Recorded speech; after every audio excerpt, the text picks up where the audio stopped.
Ei, pessoas, tudo bem com vocês? Eu sou Luciane, sejam muito bem-vindos ao meu canal. Aqui a gente faz um estudo aprofundado sobre doutrina espírita, sobre as realidades do mundo espiritual, sobre reforma íntima e sobre essas coisas necessárias para o momento atual, para que a gente possa evoluir. Aqui, para eu ter esse compromisso de estudar diariamente, eu venho cá e me comprometo a gravar para vocês. Venho aqui como aprendiz, como alguém que está aprendendo, que está estudando. Então, deixe seus comentários, eu aprendo muito com os comentários de vocês. Curtem, comentem, compartilhem, se inscrevam no canal, para mim é muito importante. E vamos dar início a mais um estudo. Eu vou ler hoje o livro Nos Domínios da Mediunidade, do Emmanuel. Capítulo 1, Introdução. Raios, ondas, médiums, mentes.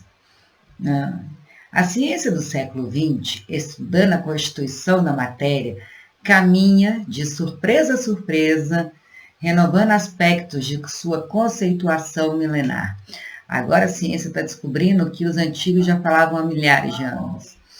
Não obstante a teoria de Leucipo, o mentor de Demócrito, o qual quase 5 séculos antes do Cristo considerava todas as coisas formadas de partículas infinitesimais, átomos, em constante movimentação, a cultura clássica prosseguiu detida nos 4 princípios de Aristóteles: a água, a terra, o ar e o fogo, ou nos 3 elementos hipostáticos dos antigos alquimistas, o enxofre, o sal e o mercúrio, para explicar as múltiplas combinações no campo da forma. Então, desde 5 séculos antes de Cristo, as pessoas já se preocupavam em entender como as coisas são formadas. E cada um trazendo a sua teoria, mas desde lá já sabia que eram partículas minúsculas e que existiam os elementos primordiais. No século XIX, Dalton é um daqueles cientistas da química que fez um dos modelos atômicos. Dalton concebe cientificamente a teoria corpuscular da matéria e um maravilhoso período de investigações se inicia, por intermédio de inteligências respeitabilíssimas, renovando ideias e concepções em volta da chamada partícula invisível. Extraordinárias descobertas descortinam novos e grandiosos horizontes aos conhecimentos humanos. Até hoje a gente está descobrindo, né? Antigamente imaginava que o átomo era a menor partícula que existia, agora já tem partículas muito menores, tem os quarks, tem os nêutrons. O nêutron está no tamanho do elétron, do próton, mas tem os quarks, tem um monte de partícula menor do que o átomo. E já descobriram que a matéria é energia altamente condensada, ou seja, tudo é energia. A energia ela é muito sutil. A energia mais sutil que a gente consegue perceber aqui no plano físico é a onda eletromagnética, é a corrente elétrica. Mas existem outras formas de energia mais sutis que a gente não consegue perceber ainda. A ciência está caminhando, é igual o espectro de luz. O espectro de luz visível que a gente consegue enxergar, enfim, é minúsculo perto de todo o espectro de luz já mapeado. Tem o infravermelho, tem ultravioleta, tem várias outras ondas curtas e ondas mais longas. Então, assim, os nossos sentidos não captam tudo que existe na natureza. Isso já é cientificamente provado pelo espectro de luz.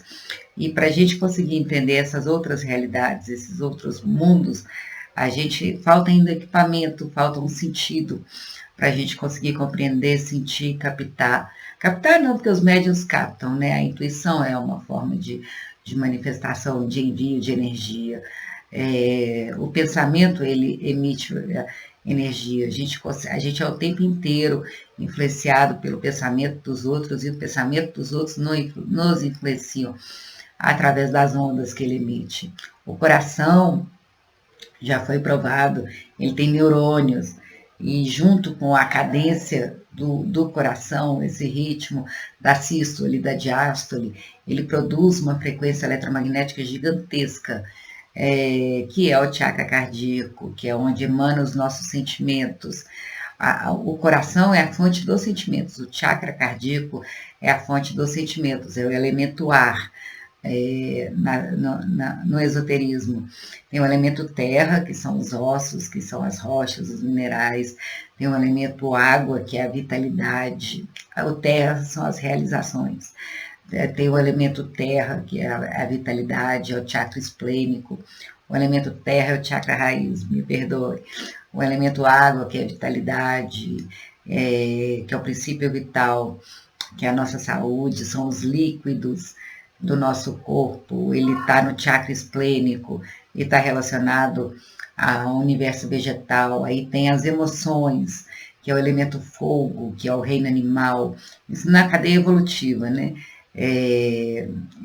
As nossas emoções, a raiva, a alegria, essas coisas que a gente não consegue dar nome. Aí depois a gente evolui mais um pouco, sublima e vem para o chakra cardíaco, que nós estamos aprendendo a despertar agora, a liberar agora, nesse momento evolutivo da humanidade, que tem a ver com os sentimentos. Tanto é que o amor é um dos sentimentos mais recentes que a gente tem, e ele é produzido no neocórtex. O cérebro, ele é dividido em 3 cérebros. O primeiro, que é o cérebro mais primitivo de todos, é o cérebro reptiliano. Ali estão os nossos instintos, o luta ou fuga, a coisa mais básica para a sobrevivência. Depois vem a parte do sistema límbico, que está relacionado com as emoções. Foi a segunda parte do cérebro que foi desenvolvida. É esse terceiro chakra, o chakra aqui do plexo solar, o elemento fogo. E, por fim, a parte mais recente do nosso cérebro, que faz o pensamento estruturado, é o neocórtex. O amor, ele surge no neocórtex e está relacionado com o chakra cardíaco, que é o elemento ar, que é o pensamento, que é o aspecto humano da matéria. Primeiro, a evolução, né? Minerais, plantas, animais, seres humanos. Depois, mais para frente, a próxima etapa evolutiva da humanidade, a gente vai se tornar anjos, tal qual esses anjos que apareceram na Bíblia, seres muito iluminados, espíritos ditosos, espíritos perfeitos. Aí seria o chakra da laríngeo, e por aí vai. A gente ainda tem um caminho muito grande a percorrer nessa questão evolutiva. Deus, ele é uno, ele é um só. Só que todas as religiões, ele manifesta através do trino. É o Pai, o Filho, o Espírito Santo, Ísis, Osíris, e esqueci. Mas na cultura, nos Vedas também, nos hindus, também é Brahma, Shiva, e acho que é Lakshmi. Eu sei que assim, em todas as culturas, a manifestação de Deus é trina. E a evolução, todo o processo evolutivo se dá em 7 passos, em 7 etapas. São os 7 chakras, as 7 notas musicais, as 7 cores do arco-íris, tudo. A evolução, ela acontece de 7 em 7. Então, por exemplo, entre um chakra e outro, a gente tem 7 subníveis que a gente tem que evoluir. Então, na verdade, a gente tem 49 aspectos de evolução. E o processo evolutivo, quando a gente começa a estudar o esoterismo, a teosofia, ele é muito bonito e é muito coerente também. Então, a gente vai evoluindo degrau por degrau. E é uma escadinha, a gente supera uma etapa, a gente passa para outra e passa para outra.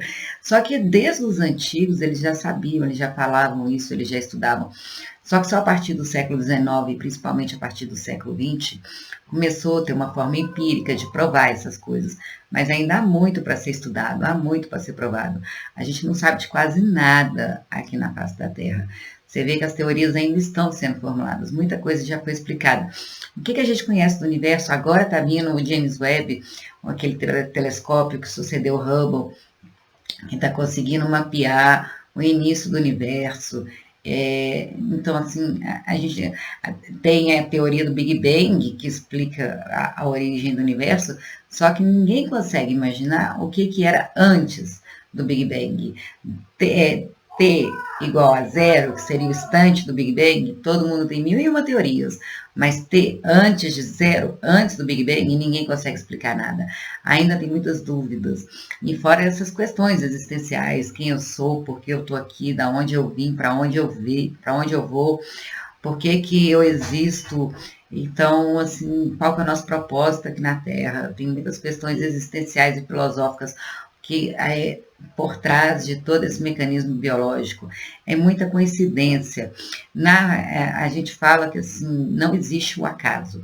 Se você chega numa sala e todas as cadeiras estão alinhadas, perfeitamente ordenadas, é claro que ali houve a intervenção de uma força inteligente.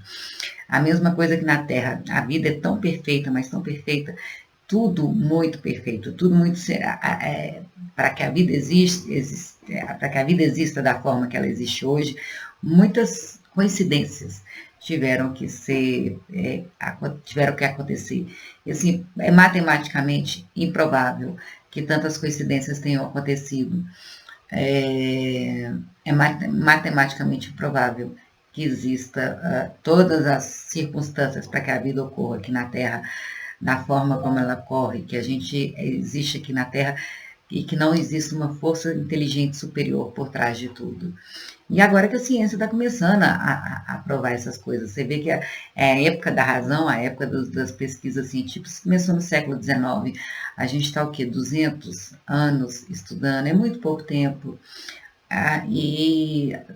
Estamos só começando, vai vir muito mais pesquisa, muito mais avanço científico ainda, tem muitas respostas em relação à biologia mesmo, ao funcionamento da natureza, que ainda não foram respondidos. E aqui está falando exatamente isso, né? O avanço da química como uma ciência que veio explicando o que os antigos desde lá atrás já falavam. Esse livro, ele foi escrito, isso é importante falar, em 1950 e poucos, aqui a edição dele 36ª edição, esse livro deve ser de 1950 e bolinhas. Não tinha o conhecimento que a gente tinha hoje, tá? Não tinha internet, não tinha essas coisas. Chico Xavier estudou só até a 4ª série. Ele não tinha conhecimento para poder escrever sobre essas coisas. E aqui, nesse livro escrito na década de 50, 60, já trazia conhecimentos que só foram descobertos décadas mais tarde pela ciência. E eles já trouxeram, eles falaram a respeito da pineal, não sei se foi nesse livro, mas coisas que só décadas mais tarde foram comprovadas pela ciência. Os espíritos já traziam para nós aqui décadas antes. Tem muita coisa que eles já falam para nós, que é verdade, mas que ainda precisa de estudo científico para poder provar, mas é só uma questão de tempo. Então, vamos lá. Crookes surpreende o estado radiante da matéria e estuda os raios catódicos. Isso aqui tudo tá vendo a evolução da química, tá? Roentgen observa que as radiações invisíveis atravessam o tubo de Crookes, envolvidos por uma caixa de papelão preto, e conclui pela existência dos raios X. Aí, tá vendo? O raio X é do espectro da luz, que não é visível ao olho humano. Henry Becquerel, seduzido pelo assunto, experimenta o urânio à procura de radiações do mesmo teor e encontra motivos para novas indagações. Na ciência, a dúvida é a coisa mais valorizada na ciência. A gente começa da dúvida, e a partir da dúvida a gente formula hipóteses que a gente refuta ou valida. Hoje em dia a gente está num momento que todo mundo quer ter certeza de tudo. Não existe espaço para dúvida. Está errado, dói mais que levar uma facada, não é mais que um corte físico. Não, as melhores descobertas nasceram da dúvida, nasceram do questionamento. E não tem nada de errado, está errado. É só se questionando assim que a gente vai descobrir a verdade verdadeira. O casal Curie, intrigado com o enigma, analisa toneladas de plasblenda e detém o rádio. Eles descobriram o elemento, adoro Marie Curie. primeira mulher a receber o prêmio Nobel. Na época era muito machismo e ela conseguiu ganhar o prêmio Nobel. Velhas afirmações científicas tremem nas bases. Estão reformulando tudo. Rutherford, à frente de larga turma de pioneiros, inicia preciosos estudos acerca da radioatividade. Também tem o modelo de Rutherford, tem o modelo de Dalton de Rutherford na química. O átomo sob irresistível perseguição na fortaleza que se acolhe e confia ao homem a solução de numerosos segredos. E desde o último quartel do século passado, desde o último quarto do século passado, do século XX, século XIX, isso daqui foi escrito no século XX, e desde o último quartel do século passado, a Terra se converteu num reino de ondas e raios, correntes e vibrações. Nem existia o Wi-Fi na época que esse livro foi escrito. A eletricidade e o magnetismo, o movimento e a atração palpitam em tudo. O estudo dos raios cósmicos evidencia as fantásticas energias espalhadas no universo, promovendo os físicos de poderosíssimo instrumento para a investigação dos fenômenos atômicos e subatômicos. Einstein, ele falava, tem uma partícula dentro do elétron, e o elétron ele tem o próton, que é a parte central do átomo, aí tem as camadas em volta, que são as camadas de elétron, onde os elétrons ficam orbitando, e é onde que faz as combinações, para eles formarem as moléculas. E quando o elétron está excitado, ele libera energia, e aí ele expande, ele vai saltando de uma camada para outra. E nesse momento que ele está liberando energia, entre as camadas de elétron tem uma partícula chamada fóton. E quando ele se contrai, quando as partículas, o elétron está expandido e ele diminui, aí ele também recebe energia. Quando ele expande, ele emite energia, e quando ele contrai, ele recebe energia, ele guarda energia. E nesse momento, se não me engano, depois eu vou conferir isso, mas se é o movimento de liberar energia e de guardar, mas eu tenho quase certeza que sim, me perdoem hoje, mas entre uma camada e outra, ele tem uma partícula chamada fóton, que é onde viaja somente a informação, sem massa, sem matéria, só informação. E Einstein falava que dava a vida dele todinha, ele queria morrer, antes dele morrer, ele queria ver uma partícula de fóton aprisionada, digamos assim, para poder estudar. Ele nunca conseguiu ver uma partícula de fóton. Os cientistas conseguiram separar uma partícula de fóton e guardá-la separadamente para realizar estudos depois. A ciência ainda está avançando. A mecânica quântica ela ainda está sendo estudada. Recentemente eu vi uma corrida que eles têm, está entre o Google e eu acho que a Apple, não tenho certeza, de fazer o primeiro servidor quântico da face da Terra. Então, assim, ainda está sendo estudado, tem muita coisa a ser descoberta. E na área da tecnologia, eles já aplicam isso. Aí, quando a gente leva para a área da espiritualidade, eles falam que é pseudociência. Fala lá para o servidor do Google se é pseudociência, o servidor dele, quântico.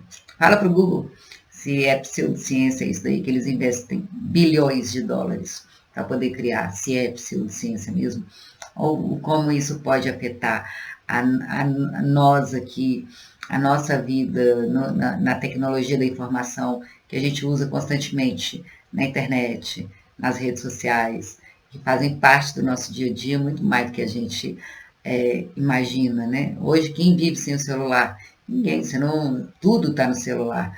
E o que é isso? São ondas. Um aparelhinho desse tamanho que a tela se modifica, são partículas. Está sendo estudada ainda a questão da quântica. Nós estamos engatinhando nessa questão das partículas subatômicas.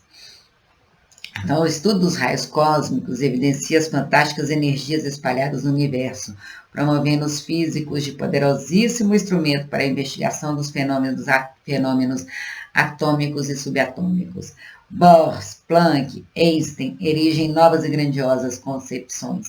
Einstein veio a teoria da relatividade, ele falou da questão do buraco negro, da teoria da relatividade, e só foi comprovado quase agora, 2020, décadas e décadas depois que ele trouxe a teoria. O veículo carnal agora não é mais que um turbilhão eletrônico regido pela consciência. O veículo carnal, gente, o corpo de carne, agora não é mais que um turbilhão eletrônico regido pela consciência. Então, nós somos ondas, nós somos partículas regidos pela nossa consciência. A gente é matéria, e matéria é energia condensada, regidos pela nossa consciência. Aí você vai falar quem é que manda na pessoa, é o cérebro? Não. O cérebro é o equipamento físico que guarda a consciência. A consciência, o pensamento, nasce do espírito. O espírito transmite ao perispírito, que transmite ao corpo físico. Mas a partícula inteligente vem do espírito. Cada corpo tangível, palpável, corpo físico, é um feixe de energia concentrada, porque a matéria é energia extremamente condensada. A matéria é transformada em energia e esta desaparece para dar lugar à matéria. Energia igual massa vezes a velocidade da luz ao quadrado, a fórmula do Einstein. Se você for pegar uma partícula, um átomo, ou ele é partícula, ou ele é onda. Quando você está observando ele como partícula, você não consegue observá-lo como onda. Se você está observando ele como onda, você não consegue ver ele como partícula. Mas ele é os dois ao mesmo tempo. Isso é um dos princípios da física quântica. Químicos e físicos, geômetras e matemáticos erguidos à condição de investigadores da verdade, são hoje, sem o desejarem, sacerdotes do espírito, porque, como consequência de seus porfiados estudos, o materialismo e o ateísmo serão compelidos a desaparecer por falta de matéria, a base que lhes assegurava as especulações negativistas. A ciência está trabalhando para provar as realidades do espírito sem saber, mas quanto mais a gente estuda, mais vai chegando a uma conclusão da nossa realidade espiritual. Os laboratórios são templos em que a inteligência é concitada ao serviço de Deus, e ainda mesmo quando a celebração se perverte, transitoriamente subornada pela hegemonia política geradora de guerras, o progresso da ciência como conquista divina permanece na exaltação do bem, rumo a glorioso porvir. O futuro pertence ao espírito. À medida que vai descobrindo as coisas, como a natureza funciona, as leis divinas, elas são leis imutáveis. E aonde que elas estão? Na nossa consciência, são as leis morais, e na natureza, que são as leis naturais. E à medida que a ciência avança e traz respostas às questões das leis naturais, ela vai revelando as verdades do espírito também, vai revelando as leis divinas. Em Meditando no Amanhã da Coletividade Terrestre, André Luiz organizou essas ligeiras páginas acerca da mediunidade, compreendendo a importância cada vez maior do intercâmbio espiritual entre as criaturas. Quanto mais avança na ascensão evolutiva, mais seguramente percebe o homem a inexistência da morte como cessação da vida. A vida não acaba com a morte. O nosso espírito é imortal. Não é eterno, porque eterno é só Deus, que não teve início e não tem fim. O nosso espírito teve início, nós fomos criados por Deus, mas nós somos imortais, ele não morre, ele não acaba nunca. E sempre vai só evoluir para sempre. O espírito, ele não retroage, ele não anda para trás, ele só evolui. Às vezes ele fica estagnado, mas ele volta a retroagir, ele não retroage. Não tem retrocesso na evolução espiritual. Primeiro a gente desenvolveu a capacidade de sentir emoção, depois de sentir, depois de manifestar e por aí vai. A gente só vai sublimando cada vez mais. Quanto mais avança na ascensão evolutiva, mas seguramente percebe o homem a inexistência da morte como cessação da vida. E agora, mais que nunca, reconhece-se na posição de uma consciência retida entre forças e fluidos, provisoriamente aglutinados para fins educativos, provisoriamente aglutinados na matéria. Nós somos forças e fluidos, matéria e fluido, e líquidos, provisoriamente aglutinados, condensados, energia condensada, extremamente condensada, até virar matéria, para fins educativos, para que a gente evolua o nosso espírito, para que a gente se aperfeiçoe, para que a gente, tanto no mundo material, nesse corpo físico, quanto na erraticidade, enquanto perispírito, que também é uma matéria, a gente está nessa forma para que possa ser instrumento do espírito, para que o espírito evolua. Somos criados simples e ignorantes, e no final das contas nós seremos simples e sábios. O espírito quer evoluir. Essa é aonde todos nós vamos chegar. Mas para isso a gente precisa dos corpos físicos, dos corpos materiais. É através da matéria que a gente realiza os nossos atos, é através da matéria que a gente interage com as outras pessoas, é através da matéria que a gente vai sublimando os defeitos da nossa personalidade, para ir brilhando o nosso espírito, para que ele brilhe cada vez mais. Então, e agora mais do que nunca reconhece-se na posição de uma consciência retida entre fluidos e forças provisoriamente aglutinados para fins educativos. Estamos aqui todos para fins educativos. Na verdade, a Terra hoje é uma prisão, é um hospital. Daqui a uns anos, quando a transição planetária acontecer de verdade, quando a Terra for um mundo de regeneração, aqui será uma escola. Por hora, somos todos espíritos muito endividados, almas ainda muito endurecidas, muito ignorantes, muito propensos ao mal ainda, por mais que a gente já seja iluminado e que a gente já faça o bem. A gente ainda tem muito egoísmo, muita vaidade, muito orgulho, muita avareza, muita ganância. A gente ainda não muito pouca fé em Deus, a gente ainda tem muito o que melhorar. Compreende pouco a pouco que o túmulo é porta à renovação, como o berço é acesso à experiência. Então, o túmulo é porta à renovação. A gente morre, a gente vai se renovar na erraticidade, a gente vai ter a oportunidade, vai saber como é que a gente se saiu aqui nas provas da terra e vamos nos renovar espiritualmente, vamos colher os frutos dessa experiência terrena. E o berço é o acesso à experiência.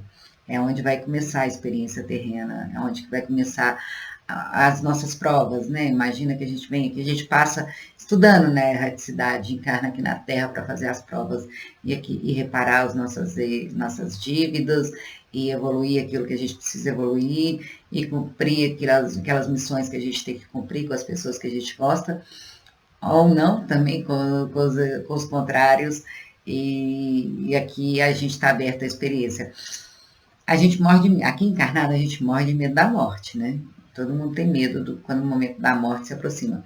Os espíritos, né, desencarnados, eles têm medo de nascer, eles têm medo de vir para a vida material, para a vida terrena. A morte é uma libertação, porque aqui a gente tem esquecimento, aqui a gente está todo mundo misturado.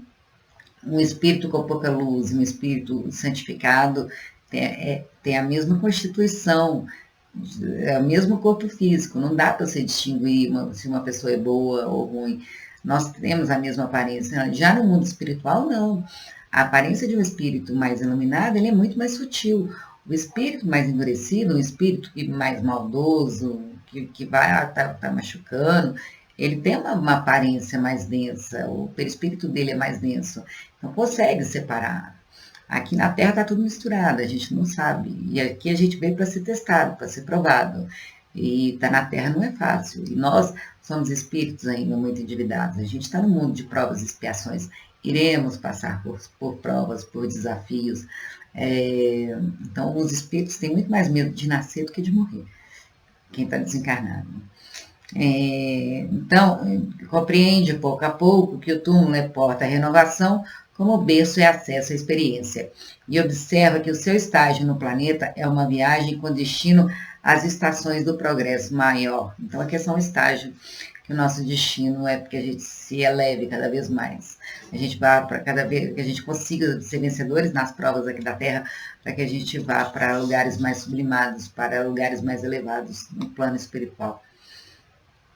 E na grande romagem, todos somos instrumentos das forças com as quais estamos em sintonia. Então, se a gente se afina com espíritos inferiores, com coisa de discórdia, bebida, droga, fugas, se a gente se afina com a violência, a gente vai estar em sintonia com isso. É isso que a gente vai atrair esse tipo de espírito para perto da gente. Mas se a gente está vibrando no amor, na união, na colaboração, no perdão, na benevolência, nesses sentimentos mais nobres, a gente vai atrair para perto de nós espíritos com essa sintonia, encarnados e desencarnados. Todos somos médiuns, todos. Tá? Não existe pessoa que não é médium aqui na Terra. E só porque a pessoa tem uma mediunidade mais forte não significa que ela é o ser iluminado, ela é o ser mais especial. A mediunidade, o potencial da mediunidade não está diretamente relacionado à elevação moral do médium. Aí tem pessoas que vêm com uma mediunidade fortíssima, como dívida. É difícil você ser médium. Vem para poder fazer um trabalho de resgate. Não porque é um ser iluminado, mas porque é um ser extremamente endividado. Existem, sim, aqueles que vêm com a mediunidade para fazer serem missionários, mas a grande maioria é tudo endividado. Todos somos médiuns dentro do campo mental que nos é próprio, associando-nos às energias edificantes. Se o nosso pensamento flui na direção da vida superior, ou as forças perturbadoras e deprimentes, se ainda nos escravizamos às sombras da vida primitivista ou torturada. Por que os espíritos falam para a gente que o melhor remédio para a gente educar a nossa mediunidade é estudar? Porque aqui, enquanto a gente está lendo esses livros, a gente está lendo conteúdo edificante. Então, a gente está atraindo para perto de nós espíritos também interessados em aprender, em crescer, espíritos que já estão mais inclinados ao bem. Mas se a gente tem a mediunidade, não estuda, bebe, usa droga, fuma, fala mal dos outros, faz fofoca, mente, vai atrair para perto de nós espíritos com essa sintonia. Então, eles falam que o remédio é estudar, por quê? Para a gente manter o nosso pensamento ocupado com conteúdo que acrescenta, com conteúdo edificante. E assim, é fundamental estudar todos os dias. Eu preciso desse compromisso aqui com vocês para estudar todos os dias. Porque quando eu estou aqui estudando, minha vibração está lá em cima, é outra coisa. Parece que eu estou sempre bem acompanhada, mas de um modo geral é pesado. É pesado. Ser médium dentro da casa espírita é maravilhoso. Quando eu estou lá dentro da fraternidade, é uma delícia. Quando eu estou aqui estudando, é uma delícia. Agora, quando eu estou, principalmente em lugares muito cheios de gente, qualquer coisinha me afeta. Não fico com síndrome do pânico, não fico com nada disso. Mas a minha energia vai lá embaixo. É como se a energia das pessoas ali afetasse muita gente. Então, esse daqui é o melhor remédio que tem quando a gente está ouvindo alguma coisa no YouTube relacionada à oração, relacionada a estudo. Porque ali a gente está enchendo o nosso conteúdo com conteúdo bom, que vai atrair para perto de nós espíritos com essa mesma sintonia, com essa mesma vibração. Agora, se você começa a não ter vigilância, você vai atrair para perto de você espíritos que vão trazer discórdia, vão trazer tristeza, que vão te induzir às más ações, para que eles possam se beneficiar da nossa corrupção, né, dos nossos vícios físicos e morais. Então, estudar aqui é o melhor remédio porque a gente atrai a companhia de bons espíritos, só isso. Eu amo fazer esses estudos, para mim, desde que eu comecei a fazer eles, a minha vida tem melhorado muito, mas eu me sinto muito bem quando eu estou aqui estudando com vocês. Isso daqui é um dos momentos mais gostosos que eu tenho no dia. Então, vamos lá. Cada criatura, com os sentimentos que lhe caracterizam a vida íntima, emite raios específicos e vive na onda espiritual com que se identifica. Semelhantes verdades não permanecerão semi-ocultas em nosso santuário de fé. Irradiar-se-ão dos templos da ciência como equações matemáticas. A ciência vai vir provando. E enquanto vários aprendizes focalizam a mediunidade, estudando-a da terra para o céu, nosso amigo procura analisar-lhe a posição e os valores do céu para a terra, colaborando na construção de novos tempos. Mudam-se os valores, mudam-se as atitudes. Então, está trazendo os valores mais elevados para que a gente aplique aqui na Terra. Enquanto a ciência está aqui estudando as coisas da Terra para poder provar as coisas de Deus, o mundo espiritual, aqui André Luiz traz as coisas de Deus para que a gente possa aplicar na nossa vida. Nós somos seres espirituais em uma experiência material. A gente não está tendo experiência espiritual só no domingo, quando vai na igreja, ou quando faz a caridade. A gente é um ser espiritual o tempo inteiro. E viver esses valores do alto na nossa vida, no dia a dia, é o que a gente tem que buscar fazer. Não é eu tenho uma vida espiritual e eu tenho uma vida material. Não, é espiritualizar todas as áreas da vida.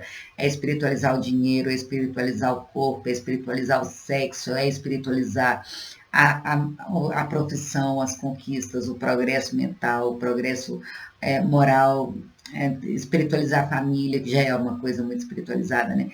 É procurar espiritualizar tudo que a gente faz, colocar um propósito, colocar Deus como objetivo de tudo que a gente faz, para que a gente possa viver a vida para Deus, para que a gente possa ser instrumento de Deus aqui na Terra, para a nossa evolução e para ajudar outros a evoluírem também, a trazer o progresso para o coletivo, para a humanidade. E todo mundo tem um pouco a contribuir, não é só dinheiro que é o recurso necessário, não. Às vezes um sorriso, às vezes um abraço. Eu estou aqui, eu não tenho muito para contribuir nesse momento. Eu gostaria de ajudar muito mais do que eu ajudo, mas aqui eu estou estudando, eu posso vir aqui compartilhar com vocês os estudos que eu estou fazendo, não como aquela que sabe mais, mas estou lendo um livro aqui, leio em voz alta, não custa nada eu gravar o vídeo enquanto eu estou estudando. Todo mundo tem algo para compartilhar, é só a gente ter um pouco de boa vontade e sempre se colocar como instrumento de Deus, sempre estar nesse propósito de servir ao próximo, de ajudar a construir uma coletividade melhor. Todo mundo tem algo para contribuir. Então, todavia, o que destacamos por mais alto em suas páginas é a necessidade do Cristo no coração, nos sentimentos e na consciência, nos pensamentos, para que não estejamos desorientados ao toque dos fenômenos. E a gente fica desorientado quando os espíritos desequilibrados chegam perto da gente. Eles fazem uma zona na cabeça da gente. Eles não podem fazer mal para a gente fisicamente, mas eles vasculham todos os nossos medos, todas as nossas fraquezas, para usar isso contra a gente. Sem noção de responsabilidade, sem devoção à prática do bem, sem amor ao estudo, sem esforço perseverante em nosso próprio burilamento moral, é impraticável a peregrinação libertadora para os cimos da vida. Então, o que precisa aqui para a gente poder se elevar, caminhar na nossa senda de elevação espiritual, de iluminação? Responsabilidade, tem que ter responsabilidade conosco, o próximo, responsabilidade afetiva, responsabilidade material. A gente tem que ser responsável pelos nossos atos e pela nossa própria felicidade e pelo bem-estar das pessoas que estão ao nosso redor, de como a gente faz as pessoas se sentirem. Todas as pessoas estão interligadas, não dá para achar que cada um, está todo mundo isolado, não. O que acontece com o outro me afeta. Então, é necessário responsabilidade, devoção à prática do bem, fazer o bem sempre, não fazer o mal é pouco, tem que fazer o bem. Tem que pegar todas as oportunidades para poder fazer o bem, para ajudar outras pessoas, para ser útil ao semelhante. Amor ao estudo, estudar, querer aprender, querer evoluir, porque o conhecimento é que vai nos libertar e é através do conhecimento que a gente vai conseguir compreender as realidades espirituais. Esforço perseverante em nosso burilamento moral, que a gente ainda tem muito que melhorar. Muito. Acabar com o orgulho, egoísmo, vaidade, avareza, preguiça. Pega aí os 7 pecados capitais, luxúria. É impraticável a peregrinação libertadora para os cimos da vida. Então é necessário essas coisas. É só isso. Não precisa de muita coisa, não. A gente dá conta, talvez umas 10, 20 existências, talvez, quem sabe. Mas é só a gente não parar, né? A gente começar desde já, desde agora. E sempre em mente essa visão de progresso. A gente consegue. uns dando as mãos para os outros, a gente chega lá mais rápido. André Luiz é bastante claro para que nos alonguemos em qualquer consideração. E ele é mesmo, né? Rasgado. Cada médium com sua mente, cada mente com seus raios, personalizando observações e interpretações. A gente sempre vai interpretar o conhecimento dos espíritos de acordo com o conteúdo que a gente tem.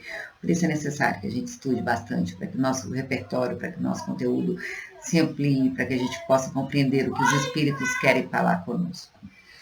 E conforme os raios que arremessamos, erguer-se-nos-á a domicílio espiritual, na onda de pensamentos a que nossas almas se afeiçoam. Isso, em boa síntese, equivale ainda a repetir com Jesus, a cada qual segundo as suas obras. Emmanuel Pedro Leopoldo, 3 de outubro de 1954. 54 que eu escrevi esse livro. Então é isso, capítulo Introdução para Emmanuel. Espero que vocês gostem, curtem, comentem, compartilhem. Deixem seus comentários, eu aprendo muito com o comentário de vocês. E vamos fazer aqui uma corrente também, vamos cada um contribuir com o que tem. Bom, beijo. Amo vocês, fiquem com Deus.